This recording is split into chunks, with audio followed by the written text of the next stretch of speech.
Hello everyone and welcome to another video. Today I'm going to be doing a review for Six of Crows by Leigh Bardugo. Six of Crows is Leigh Bardugo's new book that came out at the end of last month. Leigh Bardugo also wrote the Grisha trilogy, which I read and did not love. I really liked it, but I didn't love it. And the main problem I had with it wasn't the world. I love the world, the plot was pretty good. I just really disliked a lot of the main characters. So when I heard about Six of Crows and saw that it had a big cast of misfits trying to do like an impossible heist, and it still took place in the Grisha universe, I was so excited because it was like I was getting a second chance. So my review is going to be spoiler free, so don't worry, and I'm just going to go over the book and what I thought about it in general. So when this book starts out, you have Kaz, this young man who is very mysterious, and he's kind of like a mob boss, I guess you would say, in this world, and he's got like his gang of people that he runs with, and they like have a casino and they pickpocket and they do all this dirty stuff, and he's very mysterious. Like, people call him Dirty Hands because he's not afraid to get his hands dirty. So his like main buddy is this girl named Inej, who is kind of like his sneaky spider. She's like his eyes and ears around the town, and she gets all the dirty details about everybody that he can use against them or as leverage. So they're kind of friends, I guess you would say. Their relationship is very complicated. So Kaz ends up getting snatched off the street by a group of people that want to hire him for a job. They need him to get a team of people together and go to one of the most impenetrable places like in this world and rescue a scientist guy. And the scientist has created a super drug, so to speak, that gives people with Grisha powers. It makes them just invincible, and their powers just increase like exponentially, but it's also super addictive and it kills them eventually. So this drug is a super big deal, so the people that hire Kaz want to take the scientist and supposedly keep him safe and like make sure nobody ever gets their hands on this drug or how to make it or anything like that. So Kaz initially isn't going to take it, but the money is so good and he is very greedy, so of course he agrees. So he gets a team of people together to plan this huge heist. So that's kind of where this book is going.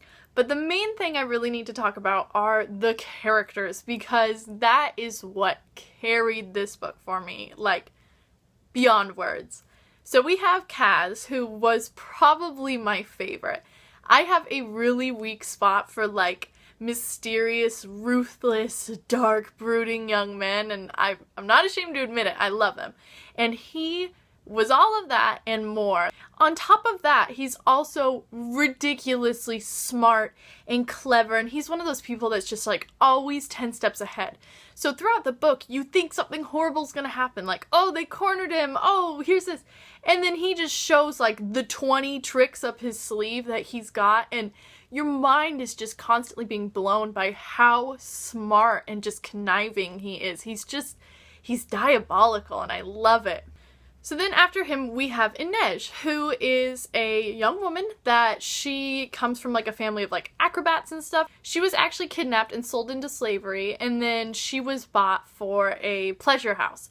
So at a really young age, she had all these horrible things happen to her, and her bond with Kaz is because he bought her. Like, not in a sexual sort of way, but he bought her and basically rescued her from this place, and then told her that if you want to help me, I can help teach you how to never be helpless again. So she, in a way, owes him, and he means a lot to her, but she is the sort of person that is really strong in so many ways. She's been through so many horrible things, and you see that a lot through the book, how her doubts and her past and stuff can really affect her, but she always finds a way to keep working towards something, and I loved her. And she was super stealthy and sneaky. They called her the Wraith because she just was absolutely insane. She was like ninja to the max. Next we have Nina, who is a heartrender, and she also has a big complicated past, and she's mixed up with this other guy whose name I know I'm gonna mess up because I can't remember how Leigh Bardugo said you say it. Marius, maybe? I'll just call him M for now, I guess. So M is this big burly, he kind of reminds me of like a Viking. Like, he's like this big burly, gruff, grumbly, like bear of a guy, and he wants revenge. And he's tied up with Nina in a past I'm not going to reveal because that's part of the story. But the two of them are very, very complicated. And I love Nina because she's the sort of person that uses everything at her disposal as a weapon when she needs to. She uses her looks, she uses her heart-rending abilities, she uses her evil sharp tongue. I mean, she's got just an arsenal of weapons that she can use against people, and I absolutely love it. And then we have Jesper, who is a big-time gambler, and he's a sharpshooter, and he loves his guns. And him and Wylan, this other boy that they get to come with them, I just kind of clumped the two of them together because they weren't the most interesting characters to me, but when they were together, just the dialogue and how they interacted with each other was absolutely hilarious. I have to admit, I'm really, really like hardcore shipping them right now. So the thing is you have this huge cast of characters and each chapter is somebody else. And one of the main complaints I heard is that the book felt slow because there were so many different characters, there were so many flashbacks and backstory stuff that the book just dragged on and blah, blah, blah, blah. And I totally disagree. I'm sorry, but I straight up disagree. This book was wonderfully written in the way that every time a new chapter happens, you're so excited to see which character it is because you don't even know which one you want to read about the most next because they're all so interesting. Then you're following the present storyline, but at the same time you really want a flashback because you want to know what happens. So then she just feeds it to you in little tiny like teasing tidbits, and so every time you start a new character you're just like hanging onto the edge of your seat like, do I want this character? Do I want to know what's going on right now? Do I want to know what happened in the past? Both storylines, the past and the present, were so interesting for each character that I didn't know which one I wanted to read more. So for everybody that thought it was boring, that makes me so sad because, like with Kaz, when it's his point of view, you want to see like, oh, what's he planning? What's he planning? What's the new plan for the heist? Oh, what's going on with him and so-and-so? But then at the same time, you're just like flipping through the pages waiting to see like, oh, am I going to learn more about his past? Am I going to learn more about why he's so diabolical and messed up? I couldn't decide which I wanted to read about more. So every single chapter was just so intense and exciting, and oh, I thought it was great. I did not find this book boring at all. It was kind of like a slow burn, but there were parts that were so intense and exciting that you just kind of needed a break occasionally. And another thing that I loved about this book was how dark it was. I mean, there were some parts that were very, very dark and disturbing and depressing, and I loved that because it really showed these characters to be developed and all these horrible things that happened to them, and you kind of had that trail of all these hardships that they go through that lead up to the person that they are now. And I loved seeing that sort of transformation, you know? And I thought it was absolutely great. And Leigh Bardugo obviously put so much time and thought and effort into this story.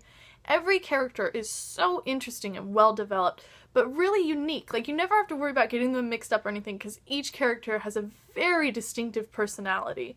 But not only that, but the plot was just so smart. It's one of those books where you think you know, like, what direction it's going to go in, then it goes in a totally opposite direction. And then a million things happen you never could have imagined, and there's so many smart twists and turns and tricks, and just, it's evil. It's so evil, but it's so great.